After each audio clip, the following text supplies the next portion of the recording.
रविवार के दिन 11 बजे बापू सभागार गांधी मैदान पटना मिल्लत बचाओ मुल्क बचाओ कॉन्फ्रेंस रखा गया। दरअसल देश के अंदर बढ़ रहे कॉम्युनल माहौल को, सांप्रदायिक वातावरण को रोकने के लिए, आपसी भाईचारे और मेल मिलाप को बढ़ाने के लिए और कॉम्युनल पॉलिटिक्स पर विराम लगाने के लिए all India united Muslim Morcha, centre for peace, Zakat Bhawan के संयुक्त बैनर तले ये कार्यक्रम रखा गया। इस कार्यक्रम में मुख्य रूप से दो मुद्दे हैं। एक मुद्दा जो प्रिवेंशन ऑफ एट्रोसिटी एक्ट 1989 जो आप लोगों ने सुना होगा, अत्याचार निवारण अधिनियम जो 1989 में उस समय की केंद्र सरकार ने लाया था। दरअसल आप सभी पत्रकार बंधुओं को याद होगा, भली भांति आप जानते होंगे कि हमारे भारत में पहले जातीय हिंसा बहुत हुआ करती थी और जाति के नाम पर विशेष जाति के लोगों पर दबंग लोग अत्याचार और जुल्म किया करते थे। भारतीय संविधान में आईपीसी की तमाम धाराएं जो अत्याचार पर लगाम लगाने के लिए बनाई गई हैं वो प्रभावहीन दिखने लगी थी और उन विशेष जातियों पर दबंग लोगों का जुल्म और अत्याचार बढ़ता चला जा रहा था। ऐसे में उस वर्ग के नेताओं ने केंद्र सरकार से मिलकर उस वर्ग के सामाजिक सुरक्षा के लिए, यानी लीगल प्रोटेक्शन के लिए, सोशल प्रोटेक्शन के लिए एक विशेष प्रबंध का अनुरोध किया सरकार से और सरकार ने उस अनुरोध को स्वीकार किया और 1989 में तत्कालीन प्रधानमंत्री स्वर्गीय राजीव गांधी ने संसद में एक बिल पास किया, विधेयक लाया जिसे अत्याचार निवारण अधिनियम 1989 के नाम से जाना जाता है। उसमें एससी और एसटी को इंक्लूड किया गया और उसका एससी एसटी एक्ट नाम रखा गया, जिसको आम भाषा में हम लोग यहाँ क्षेत्र में कभी कभी हरिजन एक्ट कहते हैं। दरअसल वो एससी एसटी एक्ट है। उस एक्ट के आने के बाद आप सभी लोगों को पता है कि उनके ऊपर जो अत्याचार हुआ करता था जातियों के नाम पर, उसमें कमी आई। लोगों में एक भय बना उस कानून का, क्योंकि ये कानून बहुत ही हार्ड था उनकी सुरक्षा की दृष्टि से। सो वो समाज सुरक्षित महसूस करने लगा और जातीय संघर्ष पर भी धीरे धीरे विराम लग गया। लेकिन देश अब जो है वो धार्मिक संघर्ष की तरफ, सांप्रदायिक लड़ाई की तरफ बढ़ने लगा है। कॉम्युनल पॉलिटिक्स देश की विकास में बाधा है, देश की तरक्की के लिए स्पीड ब्रेकर है। कॉम्युनल पॉलिटिक्स से मुल्क के आम लोगों का नुकसान है। मुल्क के आम लोगों को कॉमन पॉलिटिक्स पर बात करनी चाहिए। आज मीडिया बंधुओं को भी समय नहीं मिलता है, अधिक से अधिक समय वो हिंदू मुसलमान पर बिता रहे हैं, जबकि रोजी रोटी, पढ़ाई लिखाई, दवाई कमाई, सड़क, बिजली, पानी, अच्छी शिक्षा, अच्छी स्वास्थ्य व्यवस्था, इस पर चर्चा हमको करनी थी। हमको विश्व गुरु बनना था, लेकिन दुर्भाग्य से हम कॉम्युनल पॉलिटिक्स में उलझ गए हैं। ऐसे में ऑल इंडिया यूनाइटेड मुस्लिम मोर्चा का ये मानना है कि इस देश को कॉम्युनल पॉलिटिक्स से निकालने के लिए माइनॉरिटी की सुरक्षा के लिए भी एक विशेष कानून का प्रबंध होना चाहिए।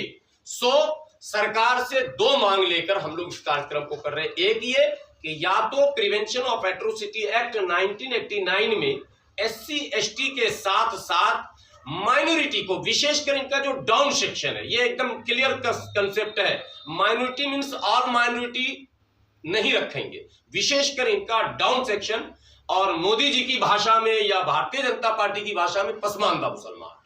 जो डाउन सेक्शन है, जो डिप्रेस कास्ट के लोग हैं, जो मुख्यधारा से कटे लोग हैं, उन पर एट्रोसिटी ज्यादा होता है। हम सड़क पर जो छोटे छोटे कारोबार करते हैं, हम रेहड़ी लगाते हैं, पटरी लगाते हैं, सब्जी बेचते हैं, हल्दी धनिया मिर्ची बेचते हैं, मछली बेचते हैं, मुर्गा बेचते हैं, हम कपड़े धोते हैं, सड़क पर आयरन करते हैं, हम बाल काटते हैं, हम छोटे छोटे कारोबार जो सड़क पर करते हैं, बहुत अच्छा है, हम आत्मनिर्भर हैं, मेहनत करके सब कुछ कर रहे हैं। लेकिन जब शहर का माहौल खराब होता है, दंगे फसाद का माहौल होता है, तो शटर डाउन हो जाता है और फिर हमारे घर का चूल्हा ठंडा होने लगता है, यानी कि वो संकट पेट पर आ जाता है। इसलिए देश के वातावरण को बेहतर रखना गरीब मुसलमानों ही नहीं, गरीब नॉन मुस्लिमों के लिए भी ये बहुत ही जरूरी है। चूंकि पॉलिटिक्स में जो कॉमन पॉलिटिक्स है उसके सेंटर पॉइंट पे मुसलमान को लाकर रख दिया गया, यानी केंद्र में मुसलमान है इस सांप्रदायिक दंगे के, इसलिए मुसलमानों की सुरक्षा के हम जो है मांग लेकर आ रहे हैं, ताकि ये जब कानूनी सुरक्षा इनको मिलेगा तो आम शब्दों में जो आप देखते हैं धार्मिक माने उत्तेजना पैदा करना, प्रोवोक करना, इनको अलग अलग ढंग से कटमुल्ला, पाकिस्तानी मुल्ला इत्यादि इत्यादि जो बहुत सारे ऐसे शब्द हैं जो मीडिया के सामने हम लोग कहते नहीं, आप लोगों को पता है, भली भांति आप जानते हैं। तो वो जो गैंग सक्रिय है उस पर विराम लग जाएगा। इसी मांग को लेकर हम लोग घूम रहे हैं तमाम जगहों पर। आज आपके क्षेत्र मसौढ़ी में आए हैं। मीडिया बंधुओं से मेरी विनती है कि आप लोग भी इसमें मदद करें। देश के विकास और तरक्की के लिए अमन, चैन, सुकून, भाईचारा, प्यार, मोहब्बत जरूरी है। और प्यार, मोहब्बत, अमन, चैन, सुकून के लिए अल्पसंख्यकों, विशेषकर डाउन सेक्शन मुसलमानों को सुरक्षा का कानून या कानूनी सुरक्षा देना भी जरूरी है। तो आप लोग के माध्यम से ये संदेश सत्ता पे बैठे लोगों तक भी और संभावित सत्ता के दावेदारों, संभावित सत्ता के दावेदारों यानी विपक्ष के नेताओं तक भी ये बात पहुंचे, इसी के लिए हम लोग आए हैं। हमारे साथ आप देख रहे हैं शाहजाद साहब हैं, डॉक्टर साहब हैं और तमाम जो लोग हैं, ये तमाम लोग इस मुहिम में लगे हुए हैं। और जहां तक मेरी आवाज जा रही मीडिया के माध्यम से, आम लोगों से भी मैं विनती करता हूं, गुजारिश करता हूं, अपील करता हूं कि आप लोग भी 20 अप्रैल को होने वाले इस ऐतिहासिक मिल्लत बचाओ मुल्क बचाओ कॉन्फ्रेंस में अधिक से अधिक संख्या में उपस्थित होकर इस कानून को बनवाने में अपनी भूमिका निभाएं। धन्यवाद। संविधान लेकर घूम रहे हैं और कह रहे हैं कि संविधान खतरे में। मुझे मानना चाहिए इस बात को कि संवैधानिक व्यवस्थाओं पर, डेमोक्रेटिक सेटअप पर कहीं न कहीं वार हो रहा है और संवैधानिक व्यवस्था को कमजोर करने का प्रयास किया जा रहा है। ऐसे में ये माना जाना चाहिए कि मुल्क खतरे की तरफ बढ़ रहा। इतिहास साक्षी है, दुनिया के जिन देशों में भी सिविल वार हुआ, गृह युद्ध हुआ, वो देश 100 साल पीछे चला गया। आप पूरे विश्व का अध्ययन कर लेंगे। भगवान न करे, ईश्वर न करे, अल्लाह न करे हमारे देश में कभी ऐसा हो, लेकिन हालात वैसे ही बनाए जा रहे हैं। इसलिए हम मुल्क बचाने की बात कर रहे हैं। हम मुल्क बचाने की बात इसलिए नहीं कर रहे हैं कि सिर्फ मुसलमान मुल्क बचाएंगे। मुल्क बचाने के लिए सबको साथ में आना पड़ेगा। इसलिए हम मुल्क बचाने की बात कर रहे हैं ताकि सभी लोग हमारे साथ रहें। इस कार्यक्रम के लिए खास पीसी आप कर रहे हैं, मसौढ़ी को क्यों चुना? नहीं, हम अभी 3 दिन पहले नालंदा में हमारा दौरा था, फिर पीसी हुआ, जहानाबाद में दौरा था, पीसी हुआ, छपरा में दौरा था, आज के अखबार में छपरा की खबर छपी है। और जहां जहां हम दौरा पे जाते हैं आवाम से मास कांटेक्ट तो होता ही होता है, पहले से नेटवर्क भी है, मोर्चा से जुड़े तमाम लोग भी हैं, लेकिन साथ में पीसी इसलिए किया जाता है कि आम लोगों को भी इसकी सूचना मिले। प्रगतिशील सोच रखने वाले लिबरल लोग जो भारत में संवैधानिक व्यवस्था को स्थापित करने में अपनी भूमिका निभाना चाहते हैं, वहां तक संदेशा जाए और वो भी आए, ये न सोचे कि ये कार्यक्रम केवल मुसलमानों का है। हम आह्वान आप लोगों के माध्यम से करते हैं उन तमाम लोगों से कि कम्युनल पॉलिटिक्स पर विराम लगाने के लिए आप बड़े भाई हैं, आपको भी आगे आना चाहिए। विपक्षी जो पार्टियां हैं वो कहते हैं देश खतरे में है। खतरे में कैसे खतरे में, हम लोग आज तक समझ में नहीं आया कैसे खतरे में है, बताइए। देखिए, लगातार खबरें आ रही हैं, जो डेटा होता है उस पर ही बात की जाती है, बेसलेस बात नहीं की जाती है। थाने में हम जाते हैं अपनी फरियाद लेकर, थाना में फरियादी के साथ ही दुर्व्यवहार हो रहा, जबकि फरियादी का फरियाद सुनना चाहिए था। और जिसके खिलाफ फरियाद, हम कंप्लेनेंट हैं, तो जो क्या कहते हैं मुजरिम है, मुलजिम है, पुलिस उसी को बचाने लग रही है। ये खतरा है। नहीं सर, हम देश के बारे में, देश की बात, यही देश है, कैसे खतरा में है? समाज ही सर देश है, यहीं से हम नापेंगे देश को। समाज को आप देखिए, क्या हो रहा मसौढ़ी में, क्या हो रहा गया में, क्या हो रहा पटना में, क्या हो रहा जहानाबाद में, क्या हो रहा औरंगाबाद में, क्या हो रहा, यहीं से आप देखेंगे तो दिल्ली तक चले जाएंगे। परिस्थितियां ऐसी निर्मित कर दी गई हैं कि कुछ विशेष लोगों की बातें ही पुलिस और दूसरे महकमे सुनते हैं। आम लोगों के, गरीब लोगों के, मेहनतकश लोगों के, मजदूरों के बात को इग्नोर किया जाता है, उन्हें बल्कि उल्टा जो है धमकाया जाता है। एक तो ये पहलू है।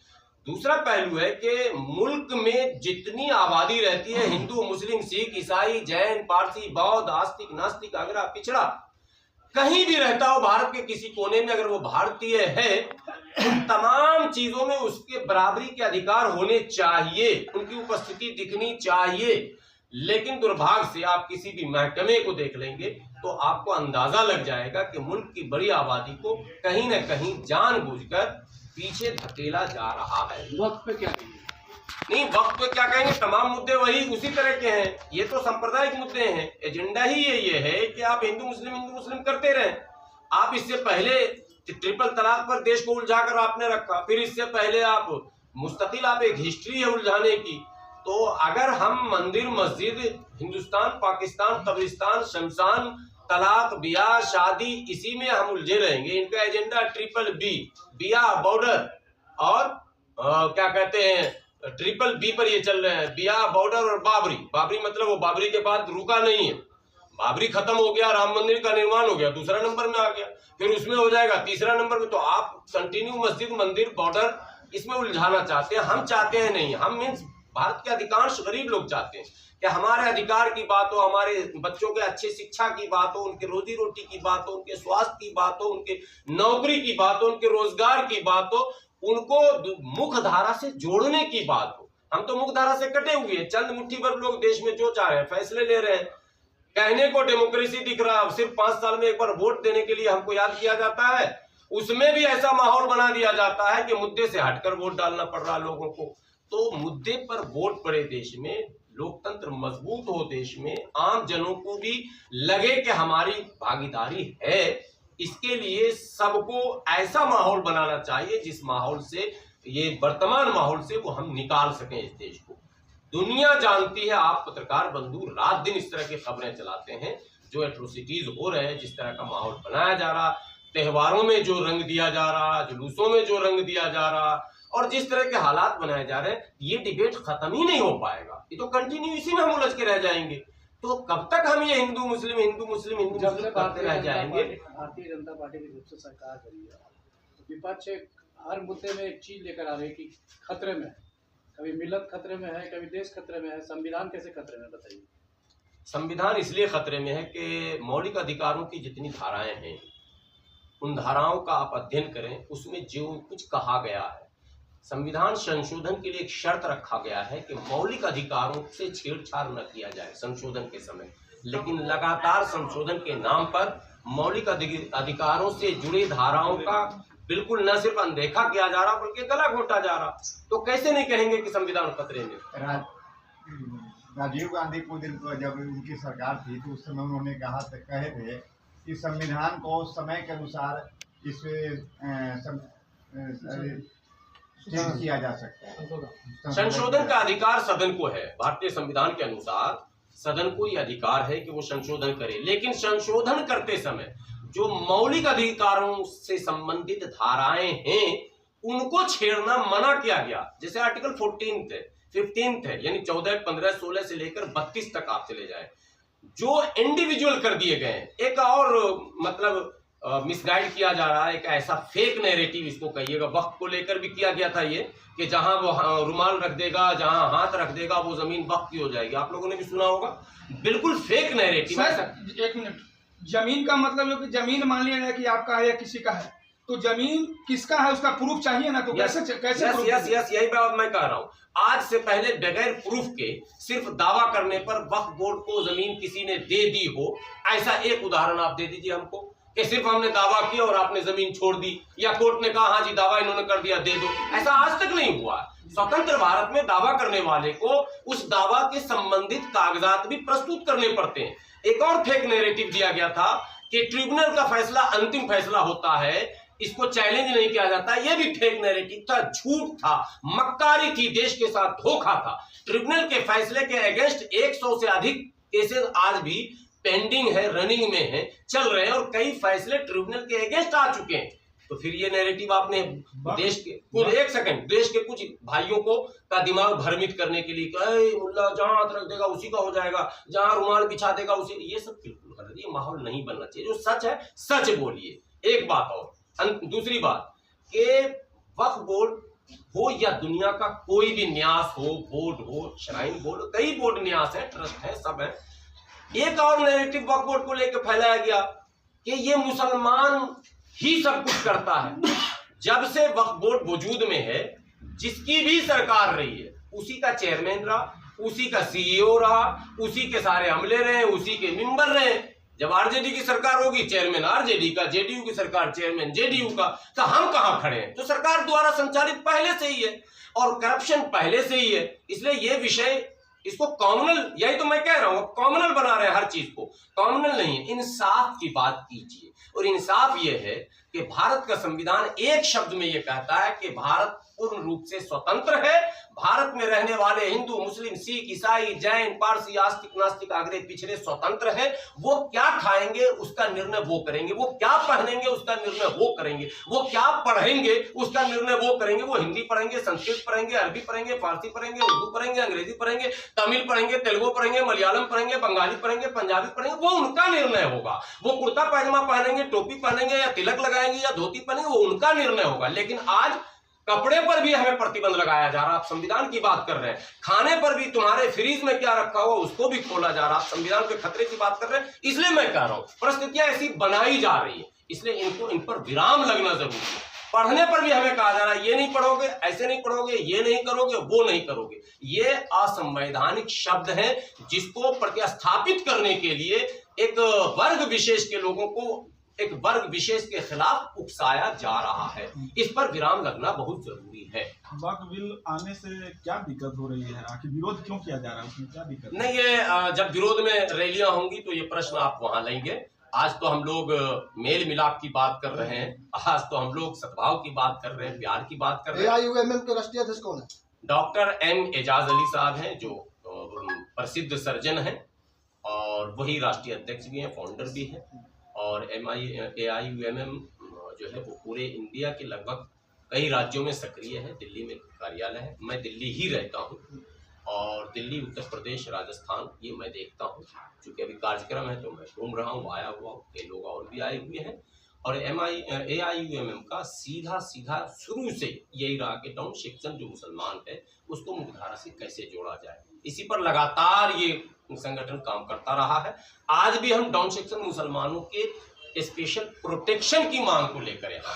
इसमें नॉट ऑल मुस्लिम इंक्लूड करेंगे, आप ये याद रखेंगे, ये पॉइंट हमारा मेन है, ठीक है। चूंकि प्रिवेंशन ऑफ एट्रोसिटी एक्ट भी डाउन सेक्शन नॉन मुस्लिम के लिए है, तो इसलिए अगर हम मांग कर रहे हैं तो हमें पता है कि हम क्यों मांग कर रहे हैं। जो शर्तें उधर फुलफिल होती हैं वो शर्तें इधर भी फुलफिल हो रही हैं, वो तमाम परिस्थितियां इधर भी दिख रही हैं, इसलिए हम ये मांग कर रहे हैं। मांग हवा में नहीं किया जा रहा, अध्ययन करके किया जा रहा, बज़ाब्ता ड्राफ्टिंग किया गया, सभी लीडरों को दिया गया, महामहिम राष्ट्रपति को दिया गया, माननीय प्रधानमंत्री को दिया गया, माननीय गृह मंत्री जी को दिया गया, माननीय JP नड्डा जी को दिया गया, माननीय मल्लिकार्जुन खड़गे साहब को दिया गया, माननीय तेजस्वी यादव जी को भी दिया गया, माननीय नीतीश कुमार जी को भी दिया गया और देश के कई लीडरों को हम लोगों ने ड्राफ्ट बना के रिटेन में बज़ाब्ता मेमोरेंडम दिया। Thank you.